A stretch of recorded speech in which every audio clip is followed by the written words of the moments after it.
Hi friends, good evening. எல்லோரும் எப்படி இருக்கீங்க? பேசி ரொம்ப நாள் ஆகிடுச்சில்ல. ஈவினிங் ஸ்நாக்ஸ்க்கு ஏந்தி கேக் வேணும்னு கேட்டான். ஸோ யூடியூப் பார்த்து வீட்டில் இருக்கிற இன்க்ரீடியன்ஸை வச்சு கேக் ட்ரை பண்ணலான்னு இருக்கோம். ஸோ நீங்களும் எங்கள் கூட வாங்க, எப்படி பண்ணுறதுன்னு பார்க்கலாம்.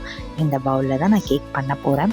1 கப் ராகி மாவு எடுத்து மிக்ஸி ஜாரில் ஆட் பண்ணிவிட்டு 2 ஸ்பூன் கோகோ பவுடர், 1/2 சாக்ரி பவுடர், 1 கப் பால், 2 ஸ்பூன் ஆயில் ஆட் பண்ணிவிட்டேன். 2 பவுல்லையும் பட்டர் அப்ளை பண்ணிவிட்டு பிளைண்ட் பண்ணதை எடுத்து ஷிஃப்ட் பண்ணிட்டேன் பவுலுக்கு. லாஸ்ட்டாக சாக்கோ சிப் ஆட் பண்ணிவிட்டு 20 மினிட்ஸ் ஸ்டீம் பண்ணிட்டேன். Cake ready. எப்படி இருக்குன்னு பார்க்கலாம் வாங்க.